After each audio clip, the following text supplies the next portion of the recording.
నమస్తే, welcome to Aadyam media. నేను మీ స్వర్ణ. ప్రస్తుతం మనతో పాటు ఉన్నారు సోషల్ యాక్టివిస్ట్ కృష్ణకుమారి గారు. నమస్తే అండి కృష్ణకుమారి గారు. కృష్ణకుమారి గారు, జనరల్గా ఒక టైంలో మనం చూసినట్లయితే కొడుకు ఉండాల్సిందే, పున్నామ నరకం నుంచి తప్పించడానికి కొడుకు ఉండి తీరాల్సిందే అనేవారు. బట్ జనరేషన్ మారిపోయిన తర్వాత కూతురు లేని తక్కువ కాదు అంటున్నారు. ముఖ్యంగా వైఎస్ వివేక గారి కుమార్తె సునీత గారి విషయంలో ఇదే గుర్తుకొస్తుంది. 10 మంది కొడుకులు ఉన్నా ఇంత ధైర్యంగా నుంచునేవారు అవునో కాదు. బట్ ఒక్క మహిళ, ఒక రకంగా చెప్పాలంటే అన్న అవుతారు జగన్ గారు, ఎక్కడ హెల్ప్ చేయట్లేదు. విజయమ్మ గారు ఉన్నారు, చేతులు ఎత్తేసారు. షర్మిల గారు ఉన్నారు, అసలు ఆమె ఆంధ్రాలోనే లేరు, తెలంగాణకు వచ్చేసారు. సో ఇంతమంది ఉన్నా ఎవరూ చేయూతను అందించలేని పరిస్థితుల్లో నాకు తెలిసి ఢిల్లీలో గల్లీ గల్లీ తిరిగి ఎక్కని మెట్టు లేదు, దిగని మెట్టు లేదు అన్నట్టుగా వెళ్ళి తన తండ్రికి జరిగిన అన్యాయాన్ని ఆమె ఒక్కటే పోరాటం చేస్తున్నట్లుగా కనిపించడం లేదు. ఏం చెప్తారు? చాలా ఒక రకంగా జరిగింది. ఎంత విషాదము. ఈమె పార్టిసిపేషను, ఈమె ప్రోయాక్టివ్నెస్ ఆ రోజు నుంచి, జరిగిన రోజు నుంచి, ఎప్పుడైతే జరిగింది అని తెలియగానే హైదరాబాద్ నుంచి అక్కడికి వెళ్ళిన దగ్గర నుంచి ఈ రోజు వరకు ఆమె ఏ ఒక్క రోజైనా సరే మనశ్శాంతిగా ఉంది అని అనుకోవడానికి లేదు. ఖచ్చితంగా ఇది ఏంటి, పోస్ట్ మార్టంలో అది హత్య అని తెలియగానే, గుండెపోటు కాదు హత్య అని తెలియగానే ఆ క్షణం నుంచి ఆమె ఒక రకంగా ఒక దీక్షలాగా ఒక యజ్ఞం చేసినట్టు చేసి మొత్తానికి చట్టం దృష్టికి మొత్తం ఆమె అనుకున్న విషయాల్ని సాక్ష్యాధారాలతో సహా ఆమెకి ఏ విషయం తెలిస్తే ఆ విషయాన్ని చట్టం దగ్గరికి తీసుకెళ్లారు. పైగా ఇదే మాట ఆమె మీడియా ముందు మాట్లాడుతూ, మనకంటూ ఒక నిజం తెలిసిన తర్వాత సంబంధిత వ్యక్తులకి తెలియజేయకపోవటం కూడా నేరమే. నేరం చేయడం ఎంత నేరమో, నేరం గురించి తెలిస్తే చెప్పకపోవడం కూడా అంతే నేరము అని చెప్పి ఆవిడ ధైర్యానికి, ఆవిడ వ్యక్తిత్వాన్ని ఇవాళ ప్రతి ఒక్కరూ మెచ్చుకోకుండా ఉండలేకపోతున్నారు. మరి ఇందాక మీరు అన్నట్లు ఆడపిల్ల మగపిల్లాడ అనే విషయం వచ్చేసరికి ఆమెమి ఆషామాషిగా ఏదో పెళ్లి చేస్తే అత్తవారింటికి వెళ్ళిపోయిన ఆడకూతురులాగా కాకుండా ఆ అమ్మాయి ఎలా బిహేవ్ చేసింది అంటే, నా తండ్రికి ఇలా జరిగింది, దీనికి నా శాయశక్తులా, నా శక్తి మేర నేను ఆ చట్టం ముందుకు ఆ వ్యక్తిని నిలబెడతాను అని ఆమె ఒక రకంగా ఆమె వృత్తికి కూడా పక్కన పెట్టింది అనుకోవచ్చు. అంతే, పర్సనల్ లైఫ్ని ప్రొఫెషనల్ లైఫ్ని కూడా పక్కన పెట్టేసింది. ఆమె ఎంత మంచి డాక్టర్ అంటేనండి, అమెరికాలో ఇన్ఫెక్షస్ డిసీజెస్ మీద చదివి వచ్చి అక్కడ కొన్నాళ్ళు పనిచేసి ఇండియా వచ్చి అపోలో హాస్పిటల్లో ఆవిడ హెడ్ ఆఫ్ ది డిపార్ట్మెంట్లో ఉన్నారు ఆవిడ. అయితే ఆవిడ ఎంత నిక్కచ్చిగా, ఎంత నిబద్ధతతో ఉంటుందో ఆవిడ దగ్గరికి వెళ్ళిన పేషెంట్లు కూడా చెప్తారు. నాకు తెలిసిన వాళ్ళు కూడా ఆమె దగ్గర జూనియర్స్గా పనిచేసిన వాళ్ళు ఉన్నారు, వాళ్ళు కూడా చెప్పారు ఎంత సింపుల్గా, ఎంత పొలైట్గా ఉంటుందో. అసలు ఆమెను చూస్తే ఆమె ఇన్ని మాటలు మాట్లాడగలుగుతుందని కానీ, చట్టం ముందు ఇట్లా నిలబడుతుందని కానీ, సొంత అన్నని, దాదాపు వాళ్ళంతా ఒకే కుటుంబంగా ఉంటారు కాబట్టి అన్నని, వీళ్ళందరినీ ఆమె ఇంత గట్టిగా నిలదీస్తుందని కానీ అనుకోరు. అసలు ఆమెను చూస్తే మామూలు మన పక్కింటి అమ్మాయిలా ఉంటుంది. అలాంటి ఆవిడ పైగా చట్టాన్ని ఎందుకు మనం గౌరవించాలి, చట్టాన్ని చట్టంలాగా ఉంచాలి అంటే పౌరులు ఎంత బాధ్యతగా ఉండాలి, అవన్నీ ఆవిడ చెప్తుంటే చాలా ఆశ్చర్యంగా ఉంది. చాలామంది రాజకీయ నాయకుల నోట్లోంచి అలాంటి మాటలు వినట్లేదు మనం. ఇది నిజంగా ఒక రకమైన సుభాషితాలు వస్తున్నాయా ఆవిడ నోట్లోంచి అనిపిస్తుంది. మన ఇంట్లో చిన్నపిల్లలు తప్పు మాట్లాడితే, అబద్ధాలు చెప్తే మనము వాళ్ళకి మంచిగా చెప్తాము, కొట్టైనా చెప్తాము. ఎందుకు చేస్తాము? వాళ్ళని దారిలో పెట్టాలి, తప్పు చెయ్యొద్దు అని చెప్పటం కోసం అలా చేస్తాం.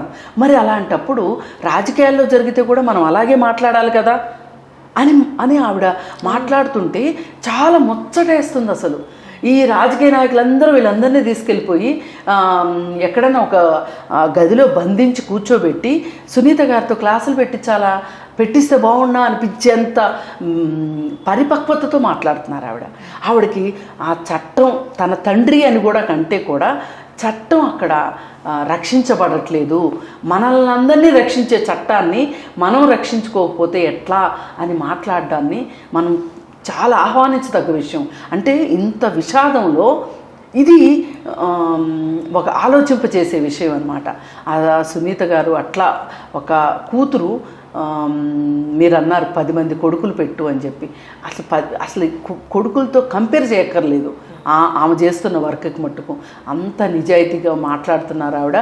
ఇలా మాట్లాడటం వల్ల ఏం జరుగుతుంది, ఆవిడకి ఏం జరుగుతుంది, ఎప్పుడైతే ఆమె సీరియస్గా మాట్లాడుతుందో సిబిఐ దగ్గర తీగ ఎక్కడైతే లాగించగలిగిందో ఆవిడ, డొంకంతా కదులుతుంది అనే ఒక భయం ఎప్పుడైతే వీళ్ళకి వచ్చిందో ఈ ఆపోజిట్ బ్యాచ్కి, వీళ్ళు ఫస్ట్ వేసింది ఏంటి, వాళ్ళ హస్బెండే చేయించాడు అని మొదలెట్టారు.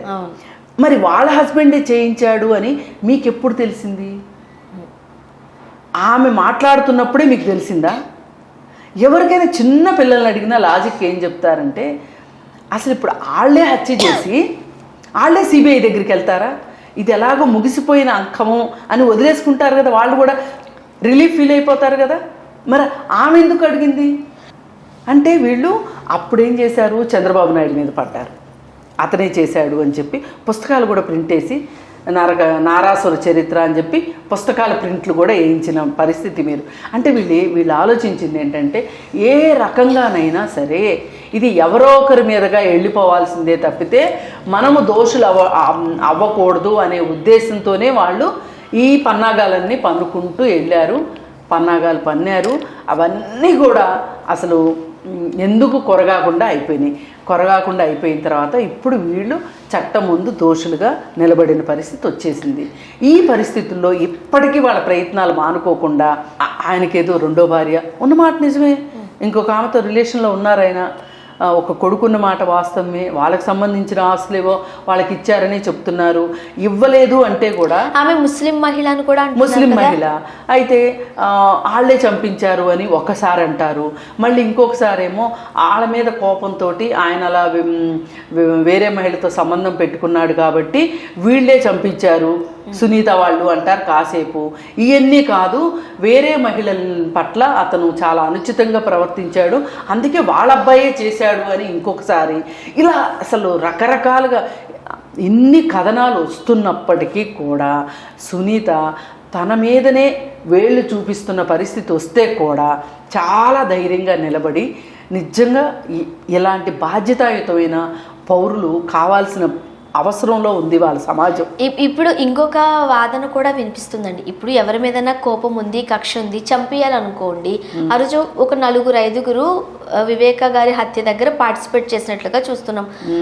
వాళ్ళనే మాట ఏంటంటే, 1-2 కాళ్ళు 2 చేతులు పట్టుకుని ఒక దిండు పెట్టారు అనుకోండి, చనిపోతాడు. సో ఎలా అయితే హార్ట్ అటాక్ వచ్చిందని చెప్పారో దాన్ని నమ్మించే ప్రయత్నం ఈజీ అది.